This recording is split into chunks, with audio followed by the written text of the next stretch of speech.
내 치즈를 누가 옮겼을까? 누가 옮겼는지 보겠습니다. 이게 스펜서 존슨이라고 하는 베스트셀러 작가이자 닥터입니다. 의사예요. 의사분이에요. 그런데 이분이 많은 책을 썼어요. 우리 서점에도 많이 번역돼 나와 있어. 멘토라는 책도 있고 현재라는 책도 있고. 그런데 그중에서 가장 탁월한 책이 누가 내 치즈를 옮겼을까 하는 책이에요. 주인공은 넷이에요. 햄이라고 고약스럽게 생겼죠. 내가 누군데. 그리고 이놈은 호라고 하는 놈이고, 이놈은 스커리, 스니프, 생쥐 둘하고 꼬마 인간 둘이 주인공이에요. 그래 우하죠. 맛있게 먹던 치즈, C창고의 치즈가 없어져 버렸어. 그런데 햄과 호는 자기들은 그동안 열심히 일했기 때문에 평생 동안 치즈를 먹을 권리가 있다고 생각하는데 어느 날 갑자기 없어져 버렸어. 없어지자 스커리와 스니프는, 치즈가 없어지니까 스커리와 스니프는 즉각 새로운 창고를 찾아서 떠났어. 근데 두 사람은 내가 평생 얼마나 열심히 뼈 빠지게 일했는데 어떤 녀석이 이 치즈를 없앴느냐 말이야. 나는 이 문제를 끝까지 두고 보겠다. 어떤 놈이 갖다 놓을 때까지 기다리겠다. 호도 그러다가 어떤 놈이 안 갖다 놓거든. 호는 새로운 치즈를 찾아 떠납니다. 결국 호가 떠나고 보니까 C창고보다 더 맛있고 풍부한 치즈창고, N창고를 발견하게 됩니다. 그게 이 스토리의 전부예요. 자, 여기서 치즈가 의미하는 바는 뭐예요? 치즈가 의미하는 바는 내가 얻고자 하는 것, 소득, 지위, 애인, 집, 자동차. 다시 말하면 이 치즈를 옮긴 것은 그 정부도 누구도 아닙니다. 메가 트렌드라고 하는 문명의 흐름이에요. 문명의 흐름. 전에는 농사만 지어도 부자로 살았는데 지금은 그것이 되지 않는다예요. 다시 말하면 시대의 흐름, 문명의 흐름이에요. 그러니까 여기서 어떻게 하라는 것이냐? 세상을 보는 눈을 바꾸라는 거예요. 당신들이 생각을 안 바꾸면 시대는 흘러가는데, 문명은 흘러가는데 당신은 굶어 죽기 딱 맞다. 이제 그 얘기예요, 지금. 자, 다음. 작은 변화에 주의를 기울여서 큰 변화가 올 때 대처할 수 있도록 준비하라. 요거의 메시지가 변화는 날마다 오는데 이게 변화가 작아. 그러니까 신경 안 써. 네. 스펜서 존슨 박사가 하는 얘기야. 신속히 변화를 준비하고 그 변화를 즐겨라. 변화는 치즈를 계속 옮겨 놓는다. 당신이 달성하고자 하는 목표는 거기에 있지 않다예요. 시대의 변화에 따라서. 메가 트렌드라고 하죠. 대흐름이에요. 자, 다음. 이게 바로 토마스 쿤이라고 하는 패러다임이라고 하는 말을 처음 쓴 말입니다. 패러다임은 간단하게 얘기하면 세상을 보는 눈, 사고의 틀이에요. 사고의 틀. 세상을 보는 눈이, 이건 객관적으로 세상이 어떻게 생겼느냐가 아니고 보는 눈에 따라 달라진다는 거예요. 자, 이거 보세요. 이거 루빈의 꽃병, 루빈이 만든 겁니다. 이게 꽃병으로 보여요. 사람 얼굴 서로 바라보고 있는 걸로. 이게 관점에 따라 달라진다는 거예요. 나는 꽃병만 보이는데 사람 얼굴이라고 주장하는 사람이 틀린 게 아니라는 거예요. 다른 방법으로 본다는 거예요. 요건 귀 부위로 보이니까 마귀 할멈으로 보이세요. 이게 지금 헷갈린 분 계실 텐데 귀 부인을 생각하신 분은 귀 부인으로 보이고 마귀 할멈으로 보는 분은 마귀 할멈으로 보여요. 이건 오리예요, 토끼예요, 이게. 그러니까 사고의 틀, 보는 관점에 따라 달라진다는 거예요. 요 몽둥이는 3개예요, 4개예요, 지금. 요 놈은 3개라고 주장하고, 요 놈은 4개라고 주장하고 있는 거예요, 지금. 다시 말하면, 파트너와 스폰서가 입장을 바꿔놓고 생각하면, 왜 그 사람이 그 얘기를 하는지를 이해할 수 있다는 거예요. 요 놈하고 입장을 바꾸면, 요 놈은 3개라고 또 주장하는 거예요, 이게. 성공하는 사람들이 읽고가 있으니까 이 책을 읽어보신 분이 많을 겁니다. 안 읽어봤더라도 읽지 마세요. 책이 두꺼워요. 두껍고 아주 말이 많어. 어려워. 근데 간단해요. 내용은 간단합니다. 처음 제1장에 7가지 습관이 안 나옵니다. 뭐가 나오느냐 하면은 패러다임의 전환이 나와요. 아예 장황하게 설명하고 있어요. 패러다임. 당신이 이것을 내면에서 시작해서 외부로 향하는 것이라고 했어요. 당신의 세상을 보는 눈, 당신의 이 사고 구조를 바꾸지 않는 이상 7가지 습관 이거 아무 소용도 없으니 하지 마라 그 말이에요. 그래서 자기의 패러다임을 바꾸기 싫으면 읽지 말라는 거예요. 읽어봐야 소용없다는 거예요. 그래 놓고 7가지 습관을 다 설명하고 나서 마지막에 다시 설명해. 다시 패러다임을 다시 설명해. 요거 안 바꾸면 당신은 성공 못한다는 거예요. 그러니까 내가 세상을 보는 눈, 내가 농경시대, 산업화 시대를 거쳤는데 지금은 지식정보화 시대, 어떤 학자들은 창조시대로 넘어갔다 오릅니다. 즉 새로운 걸 창조하지 않으면 당신은 제대로 살 수 없다는 거예요. 자, 패러다임은 지도. 만약에 여러분들이 지금 부산 지도를 가지고 서울에서 집을 찾는다면 어떻게 되겠느냐는 거예요. 그 패러다임이라는 게 정확한 지도를 갖는 거예요. 서울에서 집을 찾으려면 서울 지도를 가져야 돼요. 부산에서 집을 찾으려면 부산 지도를 가져야 돼요. 근데 만약에 지도가 잘못해서 자기가 잘못 생각했어. 설악산하고 지리산을 바꿔 생각했어. 바꿔 생각했어. 지리산은 저쪽에 있고 설악산은 저쪽에 있죠. 그러면 스티븐 코비는 뭐라고 얘기했냐면 당신이 노력을 하면 할수록 당신의 목표에서 점점 멀어진다. 그러죠? 구멍가게를 하면 할수록 손해를 봐. 이게 패러다임이 다른 거예요. 그러니까 지리산을 설악산으로 잘못 알고 있어. 그러니까 지리산에 간다면서 강원도로 가. 그러면 부지런하게 갈수록 지리산에서 멀어져. 그렇죠? 이놈의 장사를 하면 할수록 손해가 나. 요 얘기예요, 지금. 요 얘기예요. 자, 다음.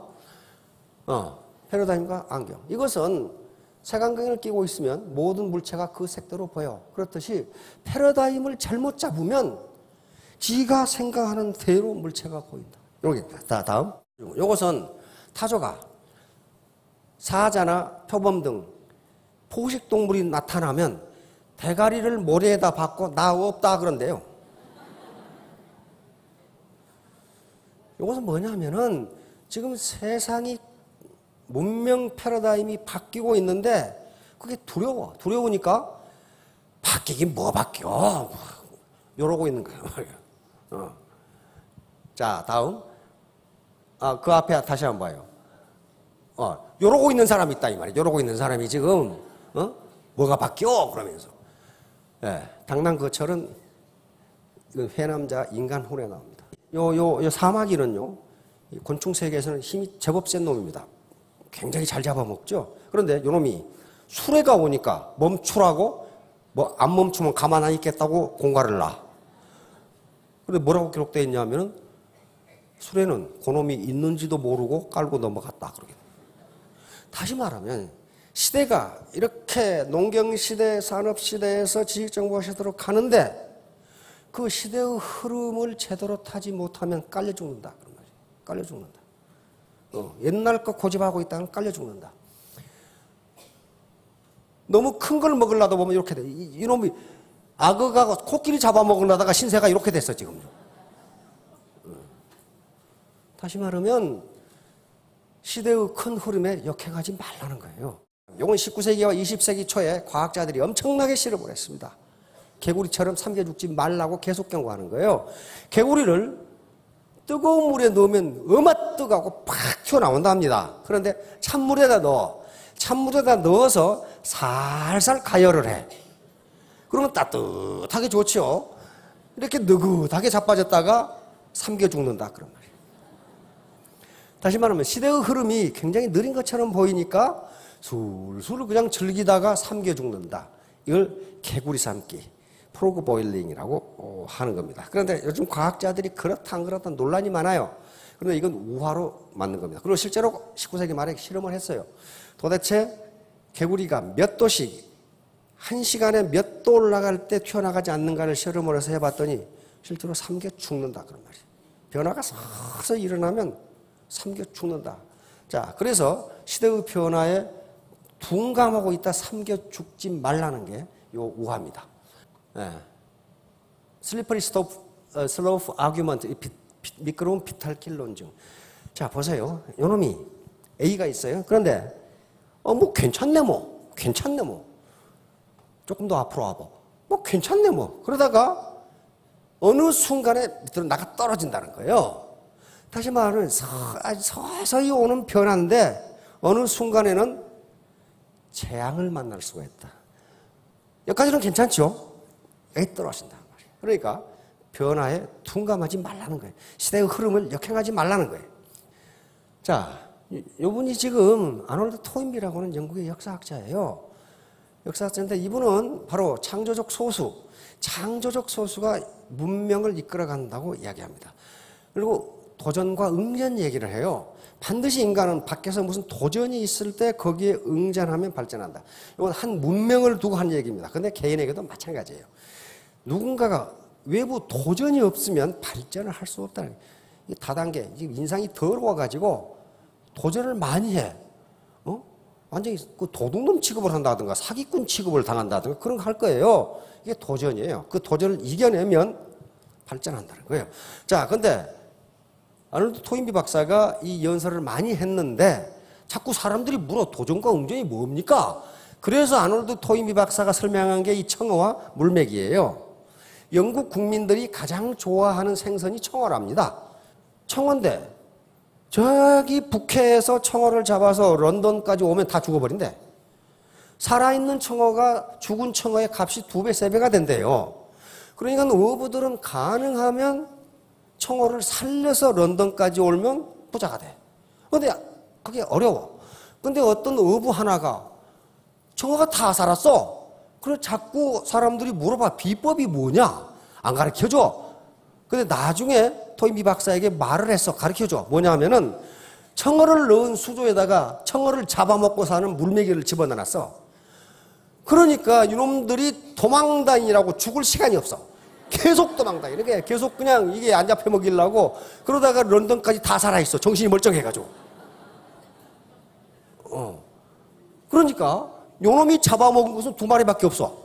근데 나머지는 다 살았어. 요걸 가지고 토인비 박사가 설명을 했어. 이게 도전과 응전이다. 요놈이 도전하지 않으면 당신은 살아남을 수가 없다는 거예요. 왜? 살아남는 것은 도전을 응전해서 챌린지를 리스판스해서 그때 당신은 살아납니다. 아무 도전이 없는 사람은 발전할 수가 없다. 요 얘기를 한 거예요. 그러니까 여러분들이 꼭 애터미를 하라는 건 아닙니다.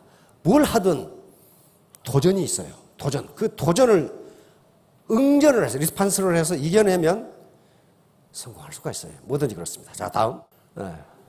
일신, 우일신. 요건요, 3,800년 전에 요 상나라를 창건했던 시조입니다. 탕왕, 탕림금의 대하에가 기록되어 있는 글자예요. 지금부터 3,800년 전이에요. 3,800년 전에 요것이 어디가 남아있냐면은 사서 삼경 중에 대학이 있죠. 대학에 이게 기록되어 있어요. 탕림금의 반명에 말하기를 뭐라고 그랬느냐? 3,800년 전에? 그때는 변화도 별로 없던 시기인데 그 진실로 고자입니다. 진실로 날마다 새로워져라. 구일신 외우세요. 구일신 진실로 고자 날일자 새로워진 진실로 날마다 새로워져라. 구닥다리가 되지만 즉 다시 말하면 눈이 부시게 푸르른 날을 계속 가져라 그 말이죠. 그 다음에 일일신 날마다 새로워져라. 계속 강조하는 거예요. 그 다음에 우이신 그리고 또 새로워져라.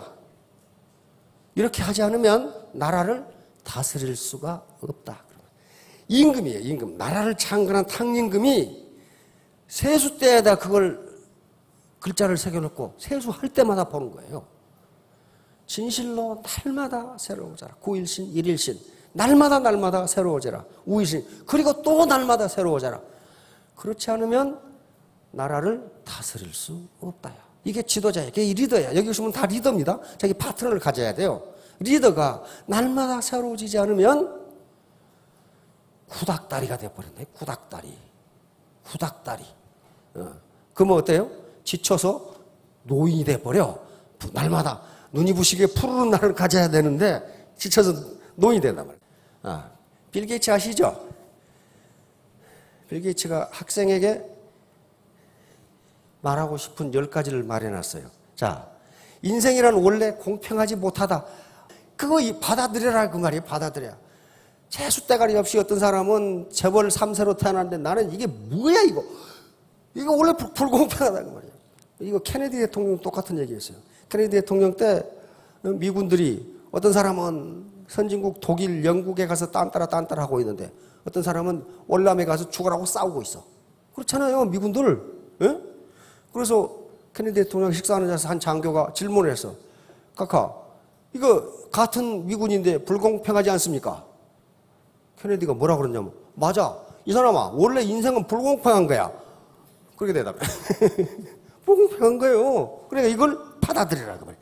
그러니까 자, 그러면 월급이 적은 쪽을 터라. 다단계는 월급도 안 줘. 아예 적은 것이 아니라 안 줘 그냥. 그 다음에 내가 원하는 곳이 아니라 나를 필요로 하는 곳으로 가라. 원하는 곳은요 다 사람들이 채워져 있어요. 그 다음에 승진의 기회가 거의 없는 쪽을 택하라. 모든 곳이 갖추어진 곳을 피하고 처음부터 시작하는 처음부터 시작하셔야 되죠. 파트너 한 사람도 없잖아요. 예? 그 다음에 앞을 다투어 모여드는 곳은 절대 가지 말라. 여기 지금 아무도 가지 않는 곳으로 지금 오셨잖아요, 지금. 예? 장래성이 전혀 없다고 생각되는 곳으로 가라. 사회적 존경 같은 건 바라볼 수 없는 곳, 존경 못 받으시지요. 바로 이런 것이라. 한가운데가 아니라 가장자리로 가라. 이야, 이게 9번은요, 정확하게 맞았어요. 부모나 아내나 약혼자가 결사 반대가는 것이 틀림없다, 그쪽엔. 이게 아주 틀림없어요, 이게. 그 다음에 이게 왕관이 아니라 단두대가 기다리고 있는 곳으로 가라. 잘못하면 목 잘리거든요, 여기는. 다시 말하면, 어떤 시스템이 이미 갖추어져 있는 곳은 당신이 할 일이 없다예요. 당신은 거기 들어가 봐야 하나의 부속밖에 되지 않는다는 겁니다. 그러니까 새로운 천지, 뉴 호라이즌처럼 명왕성으로 날아가라는 거예요. 자, 부부카. 이거 많이 본 사람이죠. 옛날 구소련 시대에 세계 신기록을 무려 35번을 갱신한 이 높이뛰기 선수입니다. 높이뛰기 선수예요. 그런데 이 친구가 계속 지금 신기록을 수립하는데 어느 날 바를 보니까 도저히 뛰어넘을 수가 없는 거예요. 야, 인간이 어떻게 6m를, 그때 6m는 인간은 불가능하다고 생각을 했어요. 인간이 어떻게 6m를 뛰어서도 아닌데 이렇게 생각했어. 그래가지고 뛰려다가 멈칫하면서 코치에게 저 못 뛰겠다고 그랬어요. 저 못 뛰어넘습니다. 그러니까 코치가 화를 내가지고 고함을 질러버린 거예요. 뭐라고 했냐면은, 부부카, 이 녀석아, 눈을 감고 네가 저 발을 뛰어넘었다고 상상하고 눈을 뜨고 뛰어라. 그러면 네 몸이 거기 따라간다 그랬단 말이에요. 그거예요, 그거. 그러니까 뛰어넘은 거예요. 그러니까 먼저 눈을 감고 저 발을 뛰어넘었다고 상상하고 뛰니까 몸이 그걸 따라가. 그래서 기자가 물었어요. 이게 6m 14cm를 뛰어넘고 나자 기자가 놀래가지고 어떻게 그걸 넘었느냐 그랬더니 부부카가 대답한 게 이겁니다. 그거 간단해요. 매번 시합에 임하기 전에 먼저 마음속으로 발을 뛰어넘습니다. 부부카, 눈을 감고 먼저 마음속으로 발을 뛰어넘어. 꼭 기억해. 먼저 내 마음이 발을 뛰어넘어야 해. 그래야만 내 몸도 저절로 마음을 따라 발을 뛰어넘게 되는 거지. 다시 말하면 3년 뒤에 내가 스타 마스터가 되었다고 마음으로 생각하라. 그것이 바예요, 바. 그러고 뛰면은 네 몸이 따라간다. 이 부부카가 보여준 겁니다. 부부카가 이렇게 보여준 거예요. 부부카는 지금도 이걸 그렇게 생각합니다. 먼저 눈을 감고 발을 뛰어넘는 모습을 상상하면 내 몸이 그걸 따라가더라 하는 거예요. 자, 항상 자기 암시를 주라고 합니다. 오토 써 계시죠? 자기 암시. 자기 암시라는 게 뭐냐면요. 우리는 의식이라는 걸 가지고 있고 잠재의식, 무의식이라는 걸 가지고 있는데 많은 학자들은 이 무의식의 세계가 약 90%고 의식의 세계가 10%랍니다. 그런데 우리 행동을 지배하는 것은 무의식의 세계라고 심리학자들은 이야기합니다. 특히 정신분석학자들은 특히 칼 구스타프 융 같은 정신분석학자는 집단 무의식이 있다고 생각하는데 이 무의식이 우리의 행동을 지배한다는 거예요. 그 말은 무슨 말이냐면은 내가 애터미에 가서 3년 만에 스타마스터가 돼야지. 의식은 그렇게 생각을 해. 의식은 생각을 하는데 무의식이 네가 어떻게 여기서 배 밑에서 그런다 그런 말이에요. 그러면 우리의 몸은 뭘 따라가느냐? 무의식을 따라간다고 그래요. 그런데 요 시골에 아주 가난한 나폴레옹 힐은 가난한 이 청년이었어요. 그래서 학교도 제대로 못 다니고 지가 일하지 않으면 호구지책이 안 되는 그 청년이었어요. 그런데 이 조그만 동네 신문에 기자했습니다. 나폴레옹 힐이. 그런데 어떤 기획을 하게 되는 기획 프로그램으로 그 당시 미국에서 가장 성공한 분들을 인터뷰해가지고 기획 기사를 실어야지 하고 생각했어요. 근데 나폴레옹 힐이 마침 앤드류 카네기하고 피츠버그에 살았거든요. 피츠버그에 살아서 용기를 내가지고 이 당시 나폴레옹 힐이 나이가 26입니다. 세계 최고 부자인 앤드류 카네기에게 전화를 했어요. 내가 이런 이유로 이런 기사를 싣고 싶은데 인터뷰에 응해 주시겠습니까? 앤드류 카네기가 그렇게 해야지 하고 아주 즉각 허가를 합니다.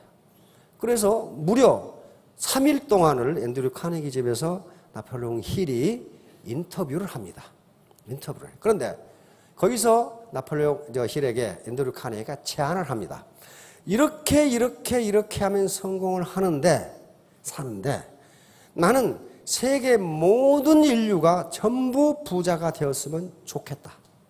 그런데 성공에는 법칙이 있는데 내가 그 법칙을 알려줄 테니 이것이 과연 맞는지 당신 미국에서 가장 성공한 500명을 인터뷰를 해서 책을 만들어라. 그래서 책을 써라. 그런데 시간은 20년이다. 20년 동안 인터뷰를 해서 책을 써라.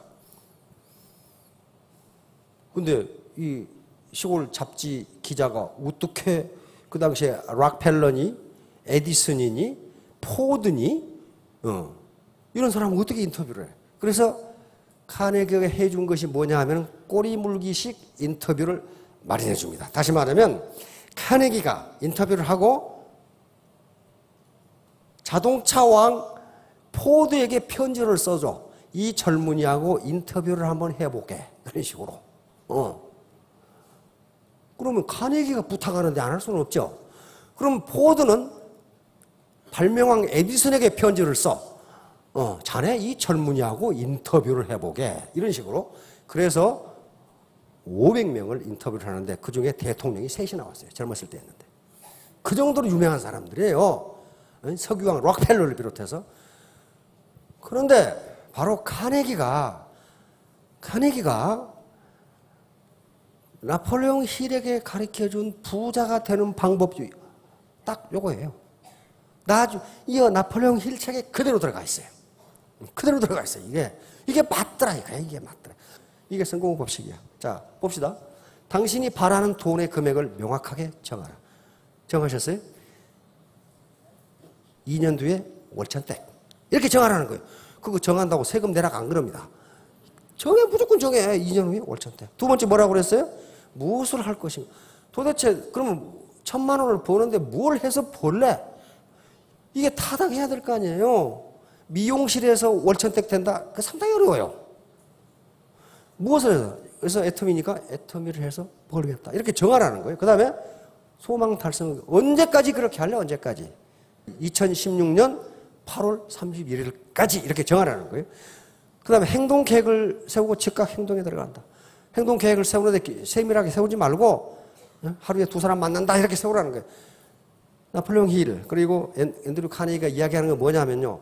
행동 계획이 불완전하더라도 즉각 행동에 들어가라. 그렇게 돼 있어요. 그 다음에 그러니까 요 4가지가 전부예요. 그 다음에 이 4가지를 종이에 적는다. 이걸 침대맡에 붙여놓고 아침 저녁으로 읊어라 그랬어요. 지금 성공학자들은 뭐라고 그러냐면은 동선에 다 붙여라 그랬어요. 왜? 요건 똑같아요. 다시 말하면 이 6가지 법칙에서 벗어나지를 않아요. 바로 나폴레옹 힐이 인터뷰를 해보니까 여기에서 벗어나지 않는다는 거예요. 카네기도 자기 직원들에게 연설을 했는데 이걸 받아들인 20%만 부자가 됐어요. 나머지는 안 받아들였어요. 다 아는 거네. 다 알면 뭐해? 실천해야 될 거 아니에요. 자, 여러분 3 3년 후, 5년 후에 전부 스타마스터, 로얄마스터가 되시길 바랍니다. 예, 감사합니다.